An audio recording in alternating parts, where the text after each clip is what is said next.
Nanda Shri Advaita Gadadhara Shivasari Gaur Bhakta Vrinda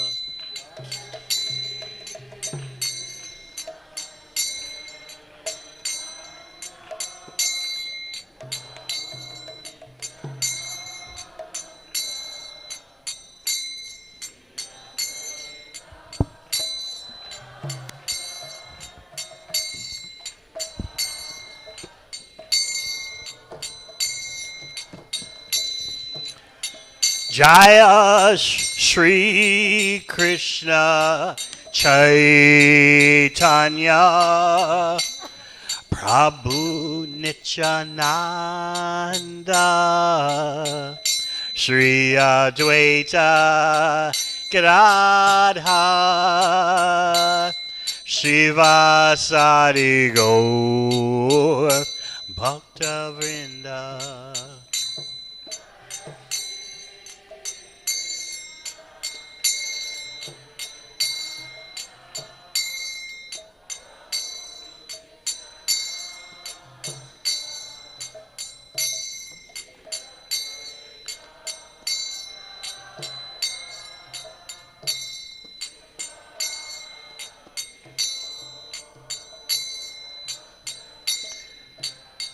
Jaya Shri Krishna Chaitanya Prabhu Nityananda Shri Advaita Gadadhara Shivasari Gaur Bhakta Vrinda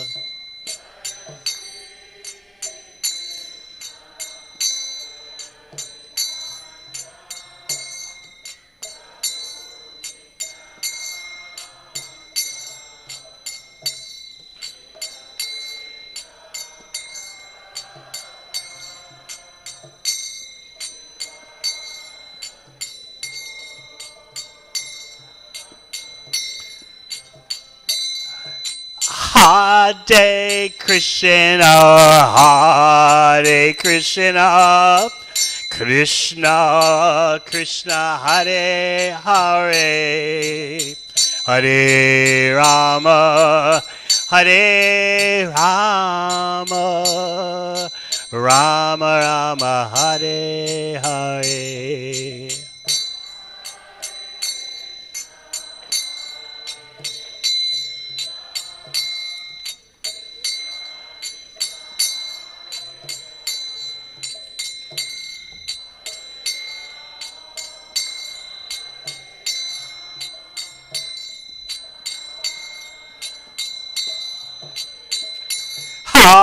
Hare Krishna, Hare Krishna, Krishna Krishna, Hare Hare, Hare Rama, Hare Rama, Rama Rama, Hare Hare.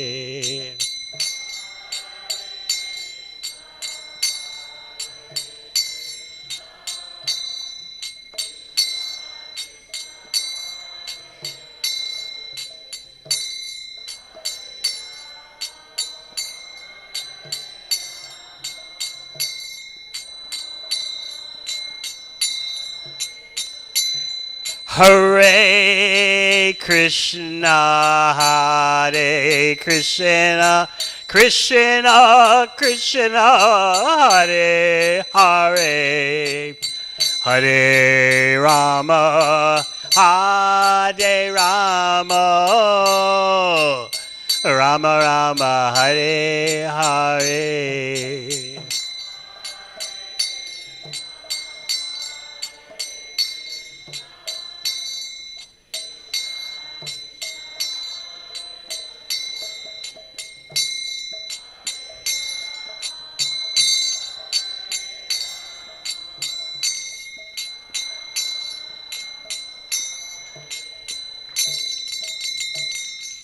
Srila Prabhupada ki.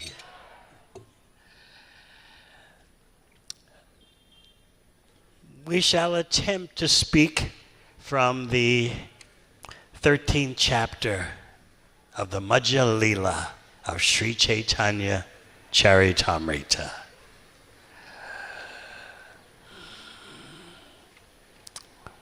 This chapter has many different levels. Of course, before attempting to speak on those different levels, first we offer our obeisances to our predecessors. Om Jnana Timirandasya Jnananjana Shalakaya Chakshurun Militang Yena Tasmai Shri Gurave Namaha. Jai Sri Krishna Chaitanya Prabhu Nityananda Shri Advaita Gadadha Shri Vasudeva Gaur Bhakta Vrinda. Hare Krishna, Krishna Krishna, Hare Hare. Hare Rama, Rama Rama, Hare Hare. So we discussed briefly about the different levels. Every level in Chaitanya Charitamrita is full of unlimited nectarian benefit. Srila Prabhupada explained in Los Angeles that his books are like a pharmacy, chemist, whatever the word is in your language, the place where you go to get prescriptions filled, medical prescriptions. He said his books are like that. His books, he said, contain information, contain medicines for all levels of devotees, from the most neophyte to the most advanced. This is inconceivable writing. How to present literature that can benefit all types and levels of devotees. Chaitanya Charitamrita, in case you don't know, is considered on the transcendental platform to be the sweetest of the sweet. Many of you may know how Srila Bhakti Siddhanta Saraswati Thakur has said that if you're caught in a flood and you can only take so much with you as you swim through the flood, bring Bhagavad Gita, Srimad Bhagavatam, and Chaitanya Charitamrita. But if you're having difficulty swimming because the weight of the books is too much, then you let go of Bhagavad Gita. Still, you're having difficulty swimming. The weight of the books is too much as you swim through the floodwaters. All right, let go of Srimad Bhagavatam. But he said, never let go of Sri Chaitanya Charitamrita. In another sense, Sri Chaitanya Charitamrita is Bhagavatam because there's so many Bhagavatam verses in it.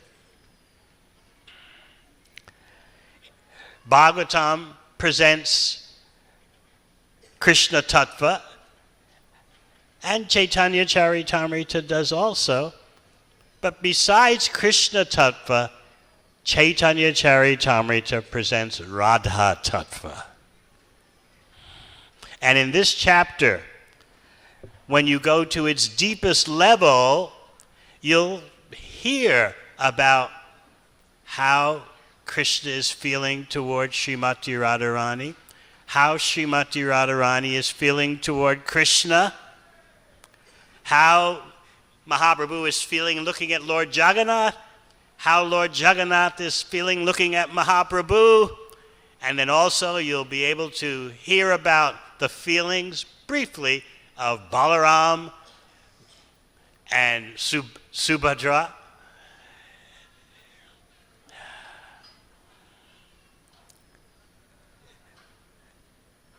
Let's go right to the end of the chapter just to give you a premonition of what you're in store for. there's the benediction at the end. But no. We'll go to the beginning where Kaviraj Goswami offers praise to all his readers. He does the standard praise of Sri Krishna Chaitanya, Prabhu Nityananda, Jai Advaita Chandra, Jai Gaur Bhakta Vrinda. But then he says, Jai Shrota Gan. All glories to the listeners of Sri Chaitanya Charitamrita. That means you all. All glories to you all. And he says, please hear about the description of Lord Chaitanya's dancing, because it is Parama Mohan. It is the outer limits of being enchanting, being material that attracts your mind and absorbs you. So then we go to the end of the chapter, and what do you find? Iha je shune se Sri Chaitanya pai sujata vishvas soho prem bhakti hoy. Anyone who hears this description of the car festival will attain Sri Chaitanya Mahaprabhu. He will also attain the elevated state by which he will have firm conviction in devotional service. We just heard His Holiness Niranjana Swami describing about faith in devotional service, and Mukunda Dutt, his Leela with Sri Chaitanya Mahaprabhu. Mukunda Dutt was so overwhelmed hearing that he would attain Mahaprabhu again in 10 million births that he began dancing in ecstasy. I shall attain, 10 million births, 10 million births.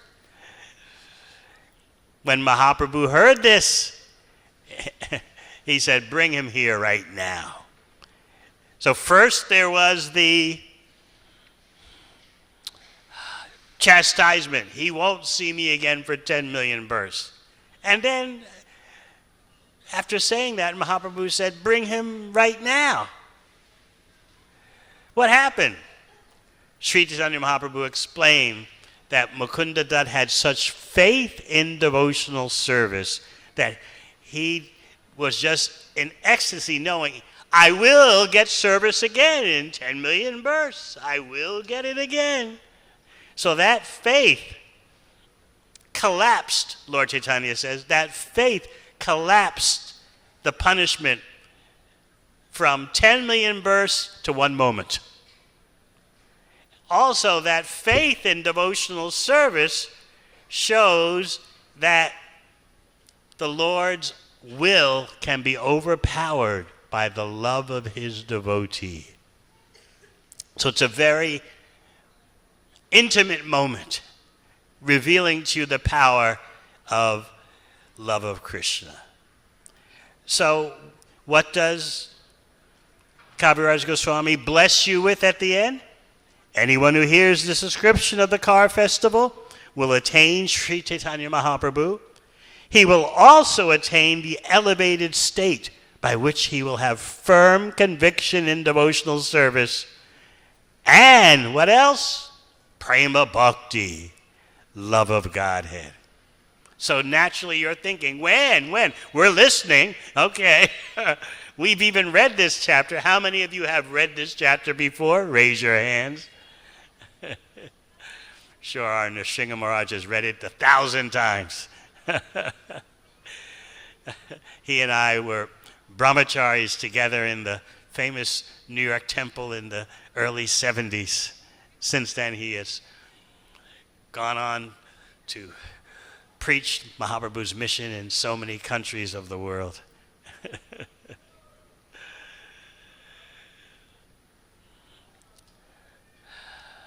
So the question is, when will we attain the results of these benedictions? That is up to us. In other words, Kaviraj Goswami, through parampara, is putting the ticket in our hand as presented by Srila Prabhupada and amplified, turbocharged by Srila Prabhupada. He's put the ticket in your hand, but what do you do with the ticket? That is the question. If you drop it, then it's not the fault of the one who gave you the ticket.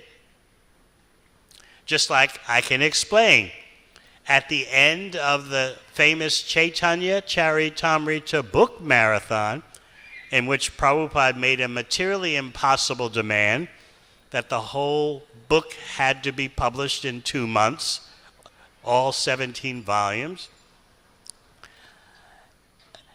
At the end of that marathon, Prabhupada wrote, well, I can describe to you the scene.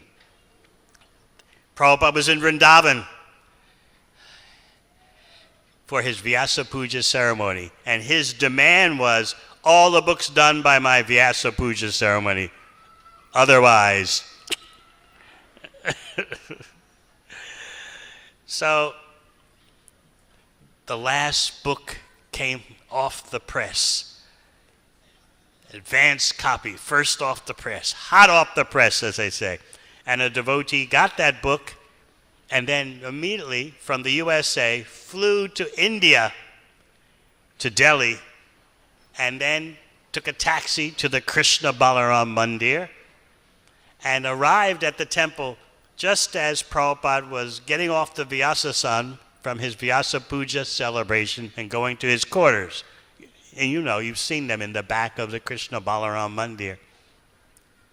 So he went in his quarters and sat down on his asana, and then the devotee comes in triumphantly with the last volume of Mission Impossible.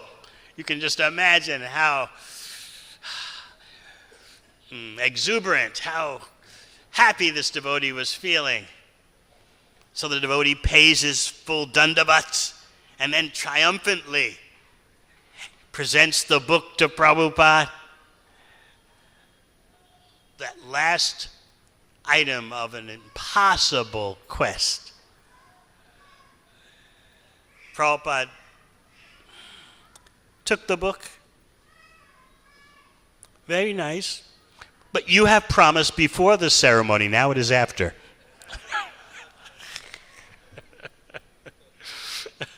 That was all he said. But later in the day, at night, he dictated a famous letter to the BBT staff. He wrote that by this endeavor you will all go back to Godhead.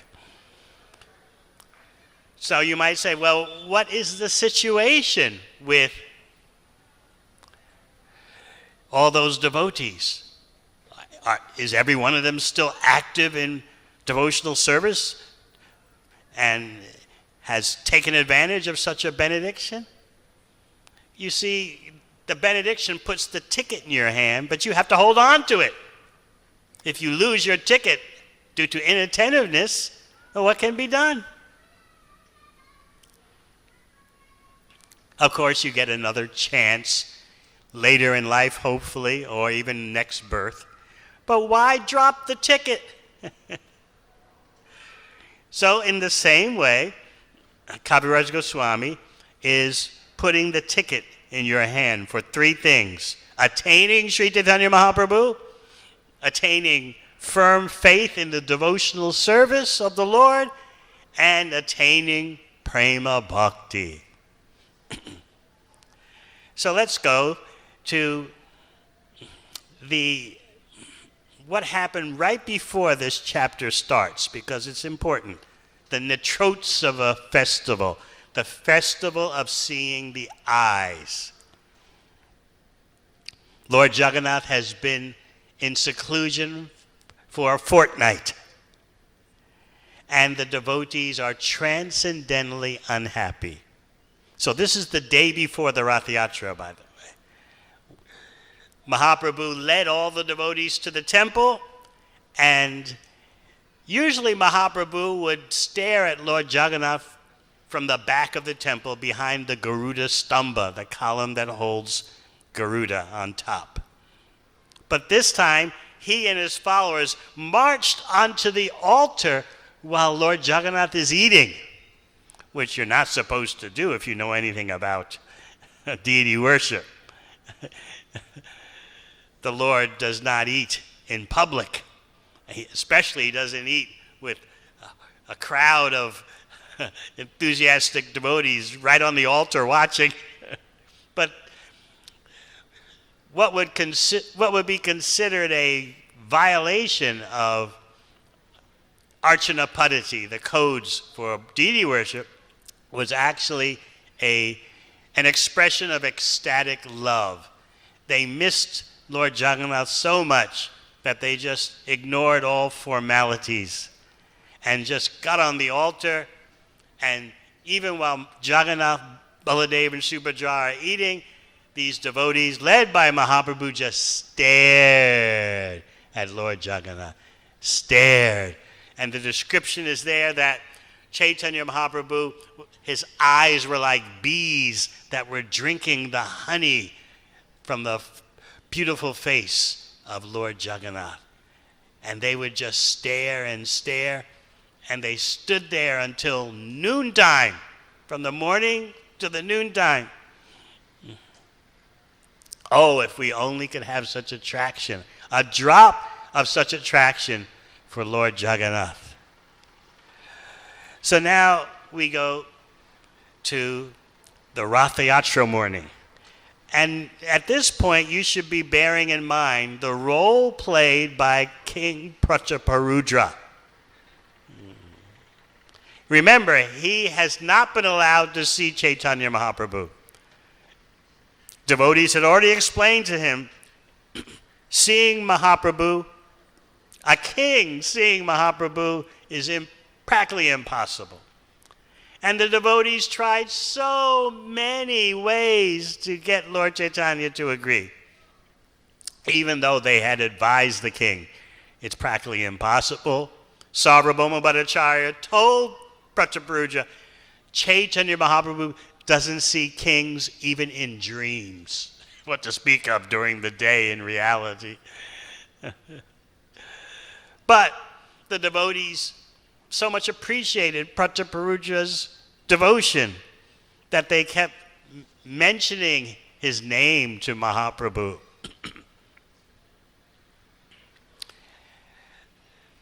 Especially Ramananda Roy described to Lord Chaitanya how I wanted to retire from government service under the king, Prataparudra. I wanted to retire, and so the king immediately gave me full facility, and he gave me the same salary of retirement. My pension was the same as what I was making when I was in full employment. So Lord Chaitanya appreciated that very much. Still, he wouldn't see Prataparudra. No. I'd rather drink poison. King, that's the disqualification. Kings are always in touch with worldly persons, making deals, intrigues, politics. They're always absorbed in sense gratification. What will people think of me if I see a king? No. Again and again, devotees tried to get Mahaprabhu to see Prataparudra. They made a plan, all the devotees, including Nityananda, who is more merciful than Nityananda. But he failed, evidently. Did you know that? This is the one time in Shastra where Nityananda apparently fails. The devotees made a plan. We'll all go before Mahaprabhu, and we won't ask him to meet the king. We will simply describe the good qualities of the king, and then everything will follow from that, they thought. So they all came before Sri Chaitanya Mahaprabhu. And what happened? Silence. They couldn't move their tongue. So Mahaprabhu said to them, can you please speak? And they said, well, we have something to say, but we're not sure you're going to like it. And Mahaprabhu replied, just speak. If I like it, I'll accept it. If I don't like it, I won't accept it. And then they presented what should be a bombshell, like a meteor hitting planet Earth. The king says that unless he gets your darshan, he's going to give up his government position and become a beggar in the street.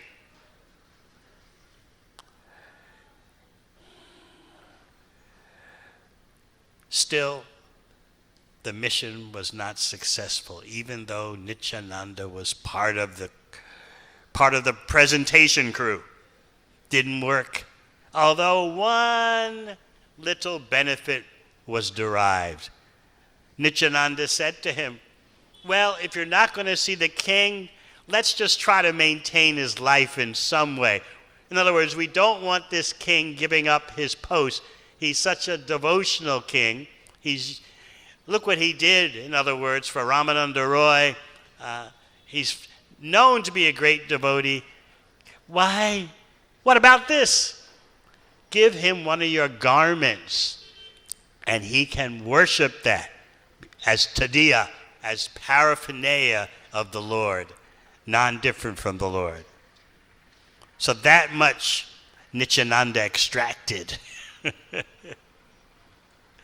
And then a little bit later, the devotees suggested,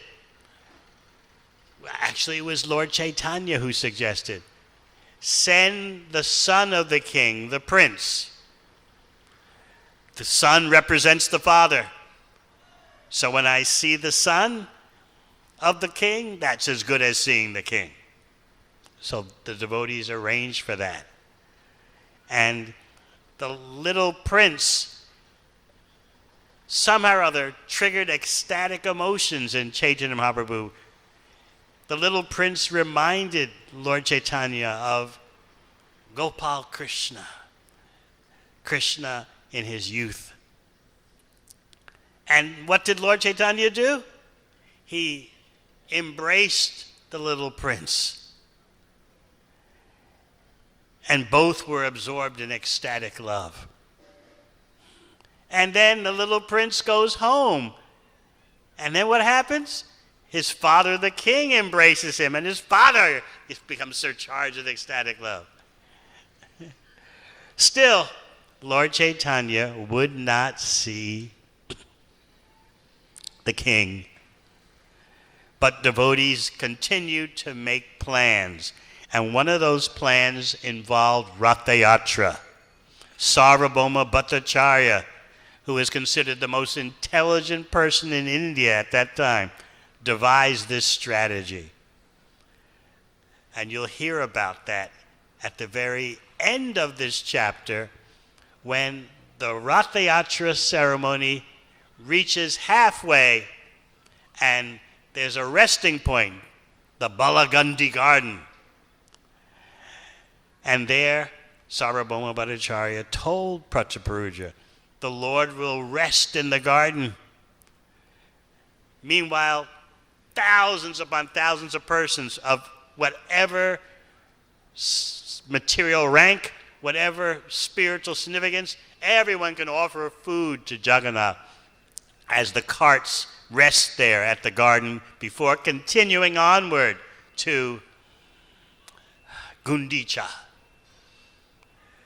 So Sarvabhauma Bhattacharya said, when Mahaprabhu is resting, as no doubt he will, because he'll have been so absorbed in ecstatic dancing that his transcendental form will appear exhausted. And while he's laying down, reclining, resting, disguise yourself as a Vaishnava. Don't come looking like a king. Dress in devotional attire, and while the Lord is resting, read him verses from the 10th canto, the Gopi Gita. But we're getting ahead of ourselves. Right now, we're at the beginning of the Rath Yatra ceremony, which starts out, its descriptions start out in it's formal.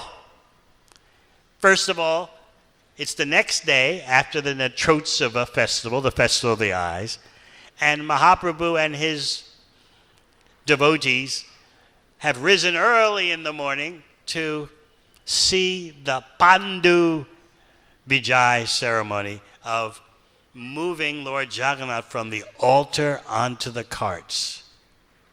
Maybe some of you have seen Lord Jagannath emerge from the temple in Puri onto the Rath carts. They had the king's permission. Prataparudra said, let Mahaprabhu's followers into the temple, let them see how Lord Jagannath is taken from the altar and gradually carried out to the carts. While this is happening, Mahaprabhu is calling out to Lord Jagannath with with a name that's very honorable and reverential. Manima, Manima. In the Oriyan language, meaning respectable person, respectable person. This is what I mean by saying things start out in their description in a very reverential way, awe and reverence. But this chapter will go much deeper. It will go into the depths of Radha Prem.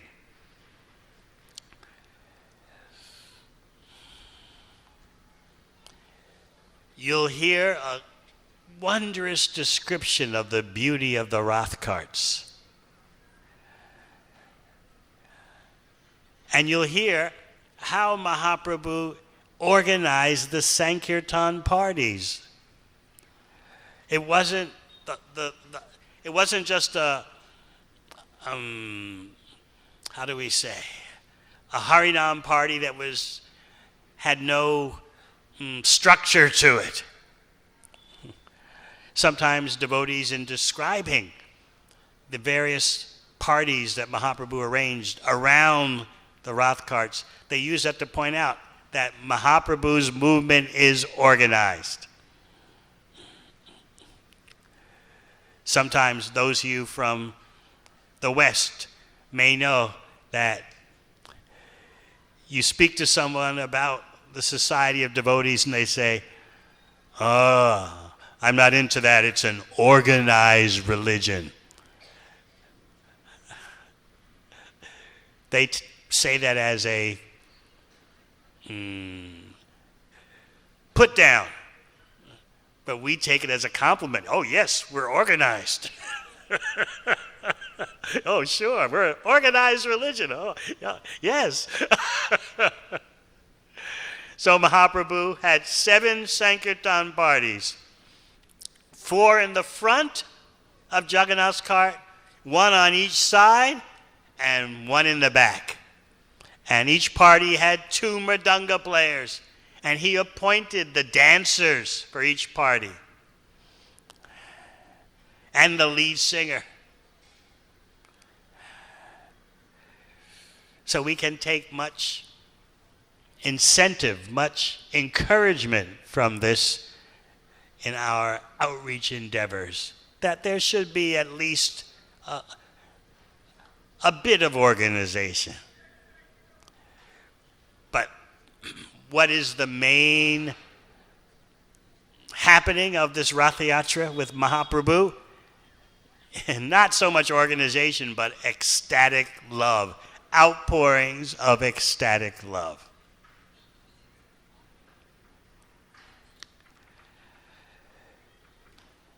We're focusing a bit on King Prataparudra because he plays such a key role in the Rath Yatra. If you don't know anything about Prataparudra, he's there in the historical record. I often explain in describing Gaur Lila that Lord Chaitanya and associates like Prataparuja, they are there in the mundane historical record, but they're considered to be just, of course, mundane personalities. Mahaprabhu is considered by the British historians to have been an extraordinary social reformer who was leveling the caste system and, they say, erasing all distinctions between the castes by letting everyone join him in his activities. They say like that. And then they say, but suddenly he became mad and he lost the plot. Of course, how can a mundane historian understand ecstatic love of Krishna? Prataparuja is there in the historical record. Remember, this is just a little more than 500 years ago. So there are historical records of Prataparuja. He was a very powerful ruler. His kingdom extended from Jagannath Puri even into South India. After the departure of Chaitanya Mahaprabhu from the ordinary vision of this world, Prataparuja did give up his throne. He was so overwhelmed by feelings of separation. But we're getting ahead of ourselves.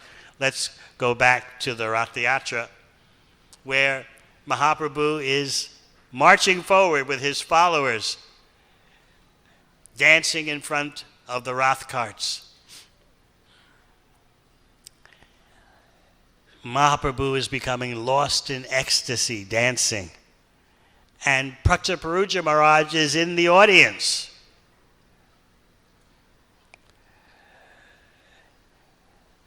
And suddenly, Mahaprabhu, in his ecstatic dancing, falls to the ground right at the feet of Prataparuja Maharaj. Usually when Mahaprabhu is dancing, Nityananda is nearby to give support. But Nityananda was lost in ecstasy somewhere else. Usually when Mahaprabhu would dance, he would be surrounded by three circles. An inner circle, a middle circle, and an outer circle. Prataparuja had his men in the outer circle surrounding Mahaprabhu. So there were three circles in order to prevent bystanders from interrupting Mahaprabhu's dancing. But somehow or other, the system broke down. Just like sometimes in our temples and ISKCON projects, the systems break down. But it's not due to ecstatic love, it's due to our inattentiveness. So Prataparuja suddenly sees Mahaprabhu in his ecstasy falling on the ground right in front of him. So Prataparuja, what would you do in that situation? King or not, you would pick Lord Chaitanya up. And that's what Prataparuja did. And what was the response from Mahaprabhu? Oh, how horrible this is. I have been touched by a mundane, materialistic person. How horrible this is. So Prataparuja naturally was very shaken. What have I done? I've made a great offense. But Sarvabhauma Bhattacharya explained to him that externally Mahaprabhu is showing displeasure for the sake of educating the world about how a renunciant, a sannyasi, should not be touched by material affairs. Mahaprabhu always wanted to demonstrate a very rigid standard of sannyas. And his followers were always trying to get him to lighten up. Don't be so rigid.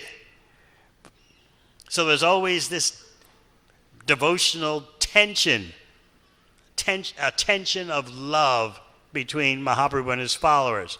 Mahaprabhu was determined, everything rigid, very rigid, strict demonstration of sannyas life, and the followers were thinking, you are the Supreme Personality of Godhead. There's no need for you to practice austerity so strictly. But Mahaprabhu wants to educate the world. So from the external point of view, he expressed great displeasure. I've been touched by the king. Oh. But Sarvabhauma Bhattacharya explained to Prataparuja, inwardly he's pleased. Why was Mahaprabhu pleased? Because at the start of the wrath, Prataparuja had swept the ground in front of the wrath carts with a broom with a golden handle. Now, unless you're from India, you may think, what's the big deal? He swept the ground, he swept the street in front of the wrath cart. What's so great about that? But if you're from India, you know that street sweepers are considered to be very low. It's considered a very unclean, low activity. And the persons who do that are considered to be very low class. So the great king, who is so powerful that his kingdom extends from Puri into South India, what's he doing? Sweeping the road? Never mind. Don't become so fixated, so focused on the broom with a golden handle. He's sweeping the road. You got it? And that is considered low class, ordinarily. Mahaprabhu had noted this. This king has done menial service. Not only has he helped Ramananda Roy, not only has he facilitated our devotional activities, letting us into the temple to observe Lord Jagannath being removed from the altar onto the Rath cart. Not only that, he has done street sweeping in front of Lord Jagannath. And he has personally sprinkled the road with scented water. So this is why Mahaprabhu was pleased inwardly. But externally, Mahaprabhu wanted to show the world something. How else did Prataparuja get such inconceivable mercy? All while Lord Chaitanya is insisting, he will not see me, I will not see a king. When Mahaprabhu is dancing, each of the 7 Sankirtan parties thought Mahaprabhu is in our party alone. He's not in the other parties. Each party thought Mahaprabhu is dancing with us. So Srila Prabhupada explains that this is like this mystic potency demonstrated by Mahaprabhu is like what Krishna did during Rasa Leela. He expanded himself to be in between every 2 gopis. While in the center of the Rasa Mandal, he danced with Srimati Radharani. No one could see what Mahaprabhu was doing. No one could understand. They thought, he's with my party. But Prataparuja could see this mystic demonstration by Sri Chaitanya Mahaprabhu. This shows you how your perception is not under your control completely.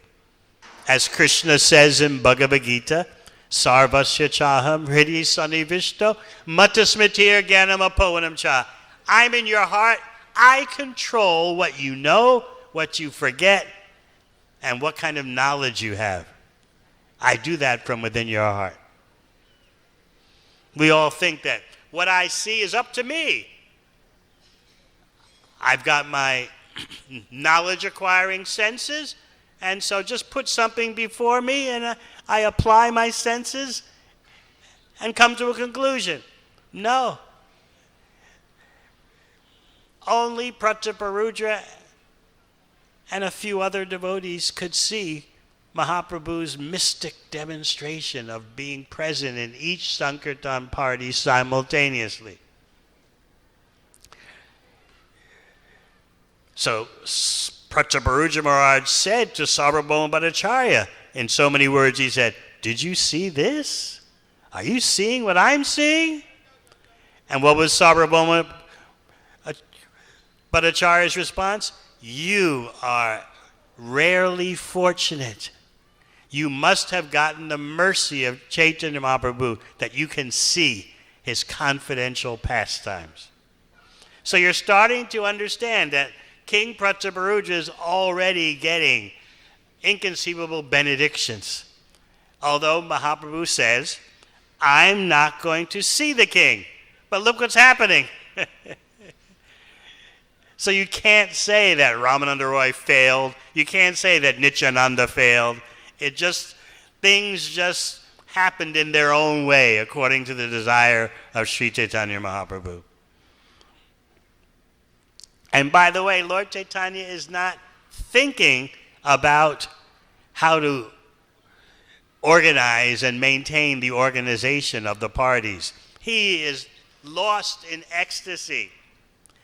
Meanwhile, his pastime energy, his Leela Shakti, is managing the whole Leela, the whole pastime. This shows you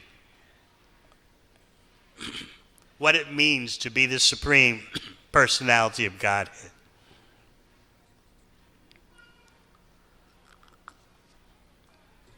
What happens when an ordinary person tries to enjoy? You have to be fully focused on arranging everything. You have to be fully attentive to how things happen. But the Supreme Personality of Godhead doesn't have to do that. He has a pastime energy, Leela Shakti, that arranges for his enjoyment. Arranges all the essentials, all the procedures, all the happenings. So this is what's going on while Mahaprabhu is dancing in ecstasy. So Prataparudra gets to see a sight that only a handful of devotees could see. What else happened during the Rath Yatra ceremony to Prataparudra? Prataparudra was so fascinated by the dancing of Sri Chaitanya Mahaprabhu. He was standing in the front. His servant, Harishchandra, was in front of him. And Prataparudra was resting his hands on the shoulders of his managemental assistant, personal assistant, watching Mahaprabhu's dancing. And then along comes Srivas Thakur. Jai Shri Krishna Chaitanya Prabhu Nityananda Shri Advaita Gadadhara Srivas Hari Gaur Bhakta Vrinda.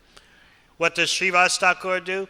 He stands in front of Prataparudra's man, his personal assistant. So the personal assistant is thinking, "You're blocking the king's view." And the personal assistant kept tapping Srivas Thakur on the shoulder from behind. Maybe that's happened to you sometime, that someone is tapping you on the shoulder from behind, trying to get your attention. So that's what was going on. And this kept happening, and Srivas Thakur wouldn't respond. He's just watching the dancing of Sri Chaitanya Mahaprabhu. Finally, Prataparudra's personal assistant started pushing Srivas Thakur a little vigorously from behind. And what did Srivas Thakur do?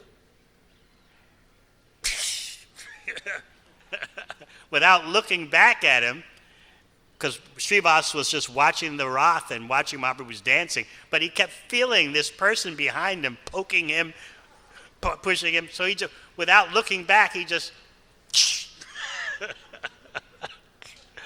I don't think this ever happened to you.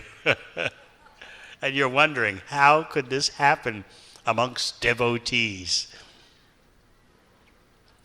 So Prataparuja's personal assistant was getting angry. You would be angry too if you thought you were doing what you're supposed to do, and then someone slaps you in the face without even looking at you, just... But what did Prataparuja tell the king? Excuse me, what did Prataparuja tell his angered personal assistant? He said, "You are so fortunate. Just consider the great benediction you just got. You have been touched by Srivas Thakur." I always wondered, how can a devotee really think like that? Someone slaps you, and then another devotee says, "Oh, you have been favored by the touch of this devotee." But Prataparuja, with complete conviction, with complete faith, told his personal assistant, "Calm down and realize your great fortune, your great treasure of bhakti that you've received."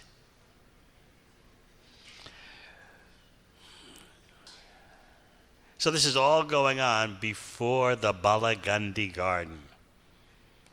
And what happens there, you'll hear about in the speaker that will cover the next chapter. But now we want to do a deep dive. Because in the middle of this description of Mahaprabhu's dancing, you see that although the Rath Yatra starts out, the description starts out very formally, now it goes to the deepest levels of bhakti. And you hear Sri Chaitanya Mahaprabhu in the role of Srimati Radharani talking to Krishna. You can look at Mahaprabhu in the Rath Yatra ceremony as being the universal guru, and Lord Jagannath being Krishna. And so, Guru Krishna Prasad Bhai Bhakti Lata Bij. The Guru and Krishna combine to give the mercy to Prataparuja. So Mahaprabhu as the universal Guru, Jagannath as Krishna, their teamwork is there. But at a deeper level, Mahaprabhu is in the position. He's Krishna in the role of Srimati Radharani. And Jagannath is Krishna, and Srimati Radharani is beckoning Krishna, go back to Vrindavan. And as you know, Jagannath Puri represents Dwarka, Gundicha represents Vrindavan. It's very interesting to note how Lord Jagannath sees what's going on around him as the cart moves toward Gundicha. He's looking here, he's looking there. It's very interesting to read this chapter focusing on what are the feelings of Lord Jagannath. And Kaviraj Goswami will mention that from time to time. Lord Jagannath was happy to see this. Balaram and Subhadra were they were feeling happy about that. So if you reread this chapter, if you've read it before, if you reread it from that angle, you get so many new insights. As Lord Jagannath is moving down the road, he's looking on all sides, and he sees sights that make him think this is Vrindavan.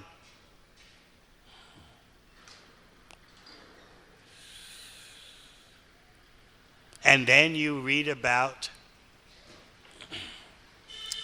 Mahaprabhu in the role of Srimati Radharani, testing Lord Jagannath, who is Krishna, Do you remember the inhabitants of Vrindavan, the Brijbasis? So this description of the Rath Yatra ceremony becomes very intimate. You have Lord Chaitanya speaking about the gopis, speaking as Srimati Radharani, describing the gopis, and then Srimati Radharani is speaking about herself, and Krishna will respond to that. So you have a dialogue going on between Srimati Radharani and Krishna, all in the middle of the Rath Yatra description.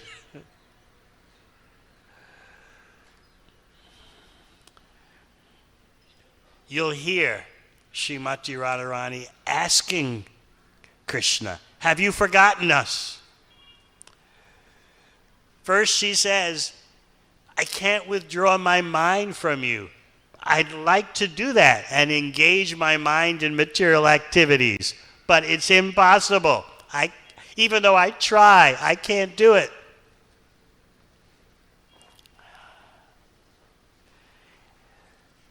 And she explains that only Krishna's presence will satisfy the residents of Vrindavan.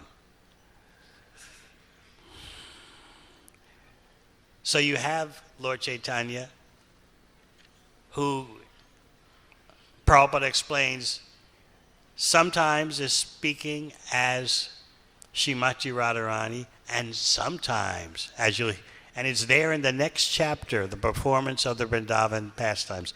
Sometimes Lord Chaitanya is in the role of an assistant maidservant of Srimati Radharani as a manjari.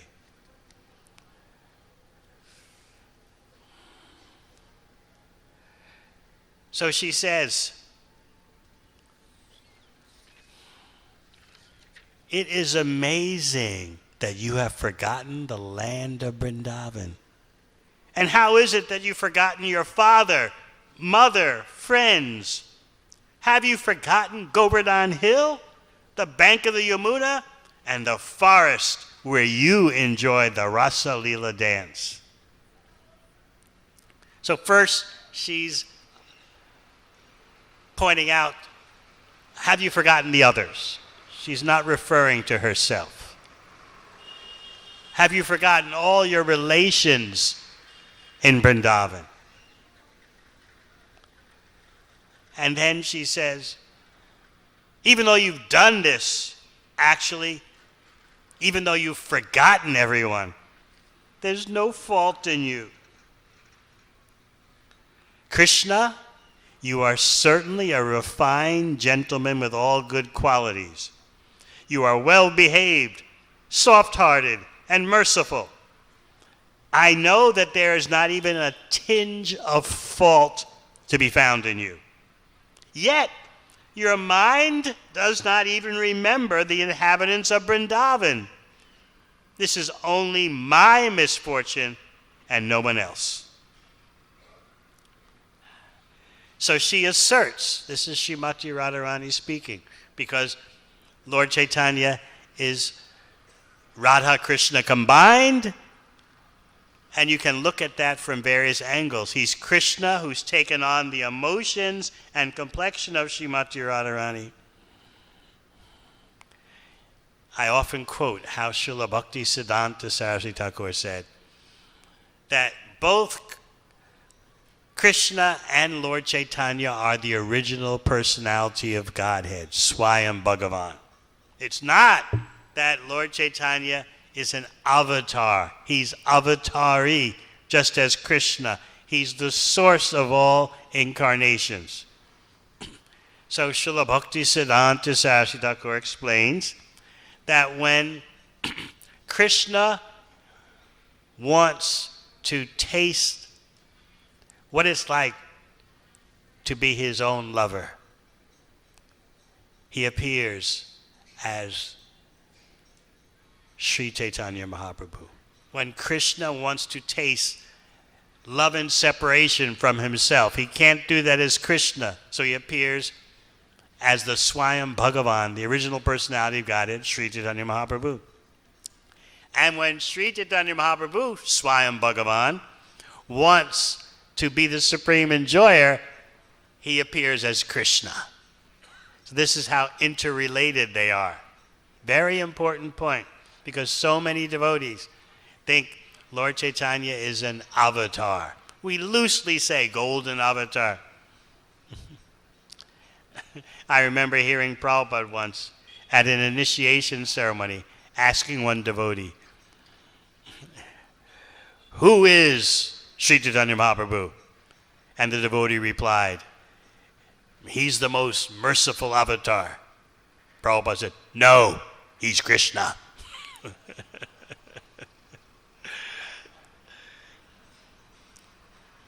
So I just want to give you a taste of the deepest level of this chapter. Now you may say, why should we hear about these intimate talks, which are there in Chaitanya Charitamrita? You should be informed about what is the goal, as we heard His Holiness Bhakti Vigyan Maharaj speak this morning. You need to know what the goal is. That doesn't mean you, in an immature state of bhakti, you should focus on these sections exclusively. But you need to be aware that they exist, because the ultimate goal of life is love of Krishna. So what is love of Krishna? Who's loving Krishna? How does that love of Krishna manifest? You're hearing about it in this chapter. Otherwise, you can just become a dry metaphysical impersonalist who understands you're not the body, who understands the material world's temporary, who understands that there's Brahman, the all-pervading spiritual energy, but you don't know anything about the ultimate love and the ultimate loving relationships.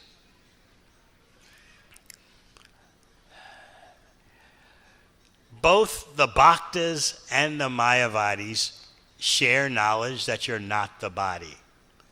Both of them share knowledge that there's a spiritual reality beyond the material world.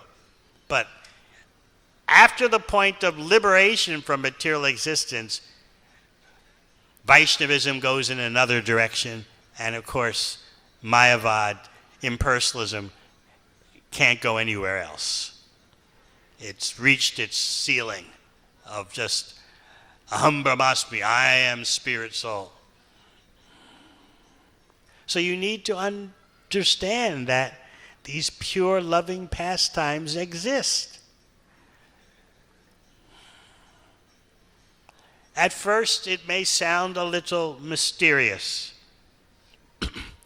I'll give you an example.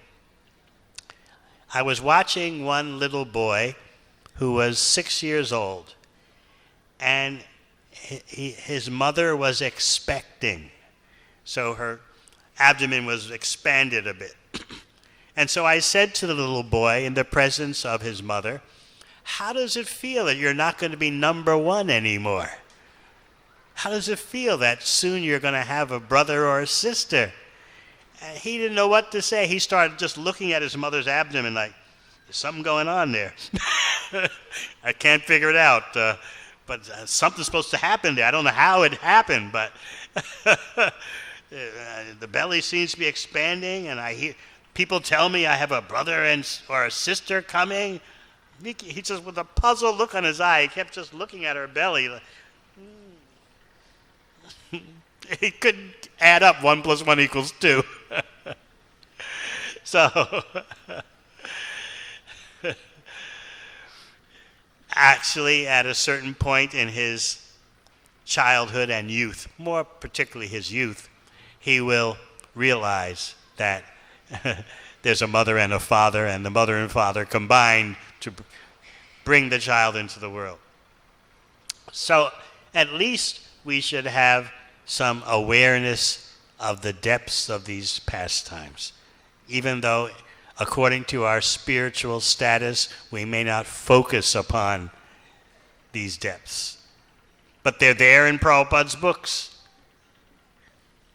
Then again, I remember in Los Angeles, Prabhupada criticized devotees who were prematurely focusing only on these sections. He accused them of misreading his books. This is very important because back then in the 70s, there were no other books we had access to. Now you go to a bookshop here and there are trillions of books by so many Vaishnavi authors. But back then, there were just Prabhupada's books. No other translators, no other translations, nothing. So devotees were reading only Prabhupada's books, but Prabhupada was accusing this group of devotees, you are misreading my books by focusing prematurely beyond your level of spiritual advancement, by focusing exclusively on sections like we're reading now. But they're there in the books, and naturally we should aspire to develop the spiritual qualification to enter into these topics. So Srimati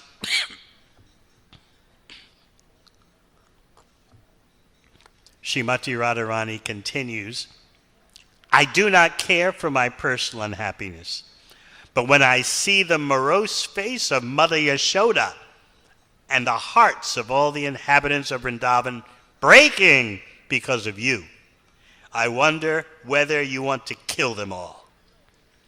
Or do you want to enliven them by coming there?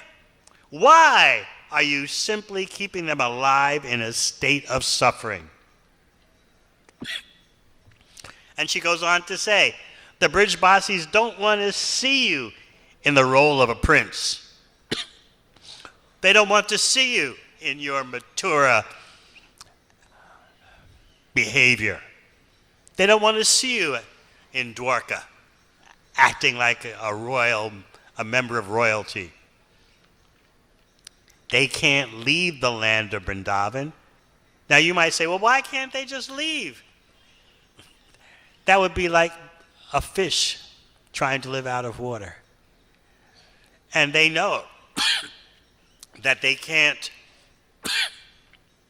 give Krishna maximum enjoyment outside of Vrindavan. So they're not being selfish by saying, you have to come back to Vrindavan. They know Krishna's highest pleasure is in Vrindavan, and he needs to be there for them to satisfy him. So she's begging, please come and let all the residents of Vrindavan live. Bring your lotus feet back to Vrindavan. Krishna is going to respond. And this is Chaitanya Mahaprabhu speaking all this.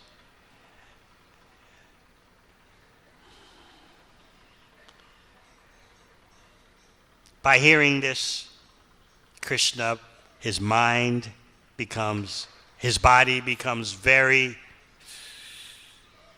noticeably disturbed.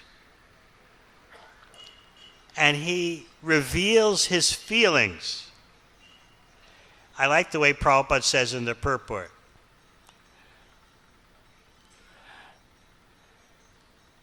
It is said, Vrindavanam Parchaja Paramekam Nagachati. In one sense, Krishna, the original personality of Godhead, Ishvara Parama Krishna, Satchidananda Vigraha, does not even take one step away from Vrindavan. However, in order to take care of various duties, Krishna had to leave Vrindavan. He had to go to Mathura to kill Kamsa. And then he was taken by his father to Dwarka, where he was busy with state affairs and disturbances created by demons. Krishna was away from Vrindavan, and he was not at all happy. Think about this point. Krishna was away from Vrindavan, and he was not at all happy. Are you hearing that the Supreme Personality of God is not happy? What about Satchidananda Vigraha? So you have to have some spiritual understanding and realization to deal with this. Otherwise, you'd think, Well, I'm doing all this bhakti to be happy, and now I hear that Krishna, the object of my bhakti, is not happy. Of course, as His Holiness Niranjana Maharaj explained before, we do devotional service for the pleasure of Krishna. But you'll be surprised to know that there are devotees who can't figure this out. Why is Krishna not happy? What's going on? And Krishna is openly, as Prabhupada says, he's plainly disclosed to Srimati Radharani that I'm not happy without you. She's the dearmost life and soul, he writes, of Sri Krishna, and he expressed his mind to her as follows. So he's going to describe how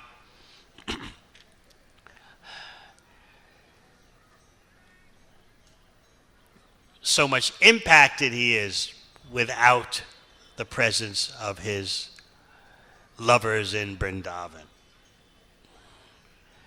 This is the depth of the Rath Yatra ceremony.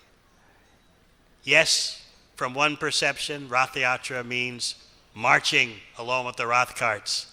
But at its deepest level, it means that Srimati Radharani is beckoning Krishna, come back to Vrindavan. And in Chaitanya Charitamrita, you see the feelings of Krishna. You hear the feelings of Srimati Radharani. Or, on another level, you hear the feelings of Lord Jagannath, Subhadra and Balaram. And you see the interactions of the devotees in the Rath Yatra ceremony. You see Prataparudra getting such inconceivable mercy. So all this is going on in the Rath Yatra, the Lord's dancing. All right, maybe some questions?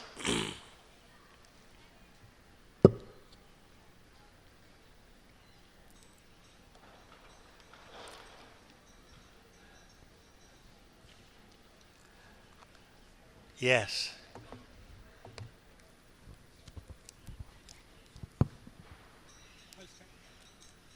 Hare Krishna Maharaj. Thank you for a wonderful class.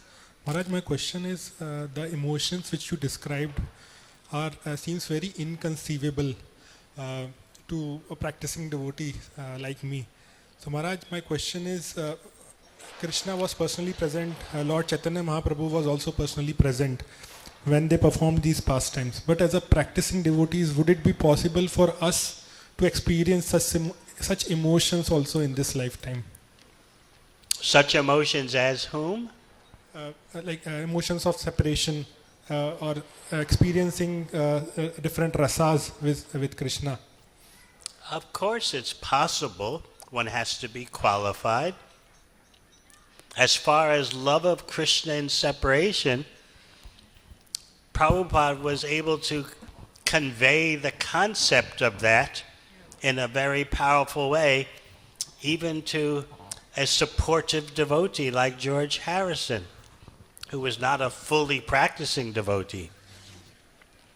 He explained even to such a person that the sun is shining brightly, and then suddenly the sun disappears behind a cloud. What do you feel? You will say cold, right? Or cool. And Prabhupada said, no. What you feel is the absence of the sun. You're feeling separation from the sun. So George Harrison caught that idea and made the song, My Sweet Lord. So this is a sign of an empowered teacher. He can explain the deepest concepts in a way that even a neophyte could get some entrance into. And that's the wonder of Srila Prabhupada's books. By serving, you gradually develop the adhikar, the spiritual qualification, to become genuinely attracted to such topics. But there's nothing wrong with being informed about them. Otherwise, what is the goal in your life? Nectar devotion is there. What's in the second half of nectar devotion? Sometimes I hear devotees say, only study the first half and then stop. We never heard Prabhupada say that. The Sringa Maharaj, you ever hear Prabhupada say, just read the first half and then stop? We read every page as young devotees in New York. We didn't understand the way we might understand now, but still we relished it all. Fraternal loving affairs, conjugal loving affairs. In fact, in the old days, the Sringa Maharaj and I can tell you, every night there was Bhagavad Gita class, and before Bhagavad Gita class, the first thing you begin with is reading Nectar Devotion for 15 minutes or so. Remember that? And it's not that, okay, we're starting the class, we're reading from Nectar Devotion, we've been going through the book, and now we reach the second half, stop. It was never like that.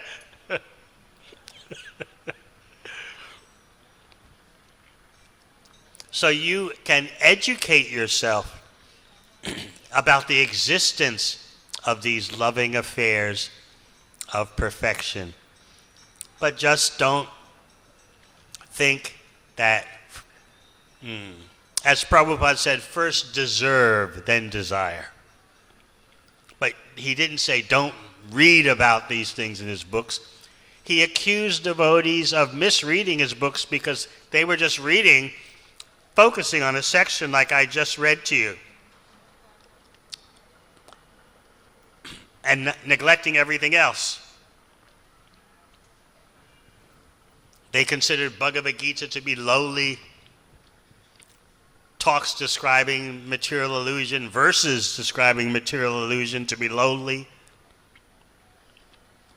They had this neophyte idea of the nectar.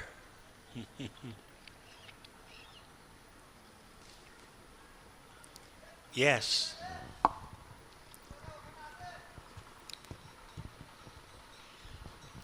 Махарадж, спасибо большое вам за лекцию. Thank you very much for the class.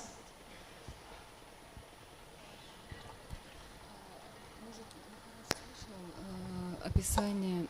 Шрила Прабхупада говорил, что если преданный посвятит всю свою жизнь миссии Господа Чайтаньи, то в момент смерти, даже если преданный и не захочет думать о Кришне, то Господь Чайтанья лично войдет в ум такого преданного и заставит его думать о Кришне. Слышал ли Махарадж где-то об этом, и где конкретно он об этом слышал? Где-то, может быть, Do you hear that Srila Prabhupada said if devotee was engaged whole life in Sankirtan mission, at the end of his life, even if he doesn't remember Krishna, that Lord Chaitanya, he comes to his mind and remind him about himself. And did Srila Prabhupada say that? Something like that. More or less, you've got it right. Где-то он такое сказал, примерно вы правильно поняли. That, first of all, he said, if someone's actually a devotee, he or she will remember Krishna at the time of death. If you're actually a devotee. But, he said, even if you happen to forget because of bodily and mental disturbances, Krishna will not forget you. He'll force himself into your mind. So Prabhupada is simultaneously letting you know what a real devotee will do. And we should all want to be a real devotee. Nevertheless, even if someone dedicated to Krishna's service all their life happens to forget Krishna because death is such a traumatic experience, Krishna can choose to force himself into your mind.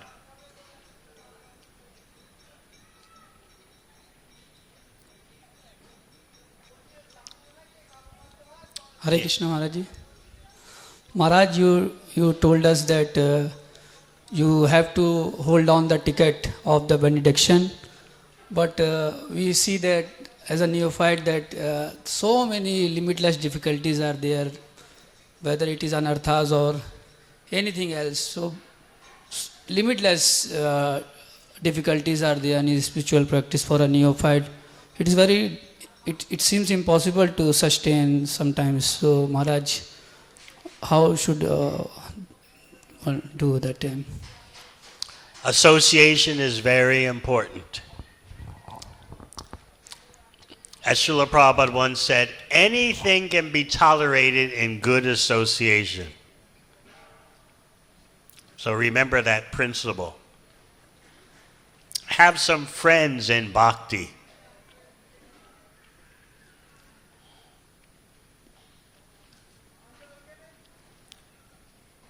Friends don't mean persons who you just chit-chat with. Friends mean those you can discuss progress in Bhakti and the impediments in Bhakti.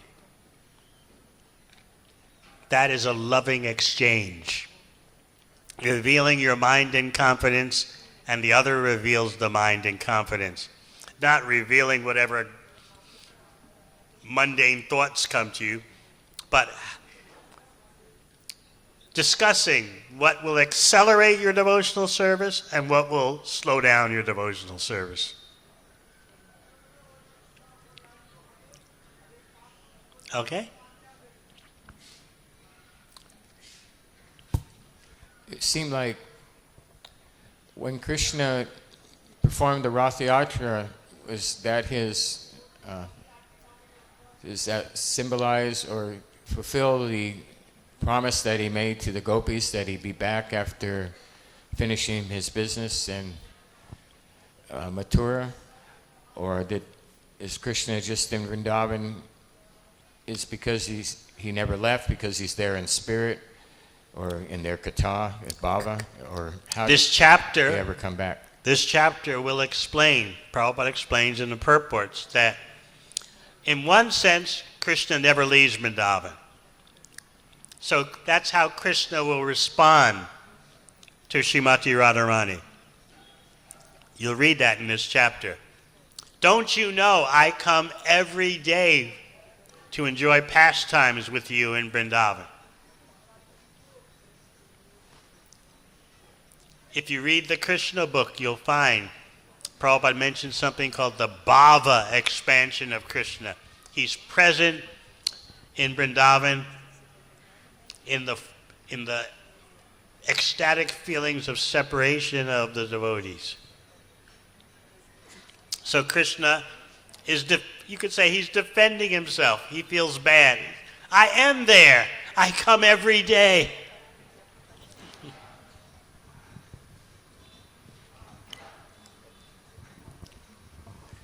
So someone else has a question? Last question?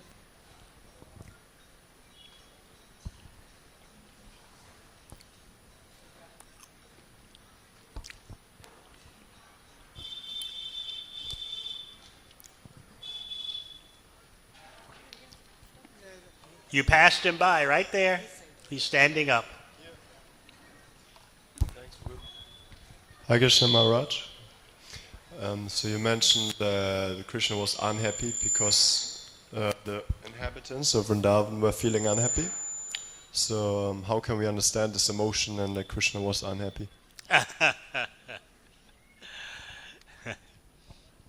Everything emanates from Krishna. But the happiness and the unhappiness of Krishna is not material. It's enjoyment. Oh, where is my beloved? Oh, they're missing me so much. How can I live without them? This is enjoyment. What is agony in the material world, separation from the beloved, is the highest ecstasy in the spiritual world. Can you understand that?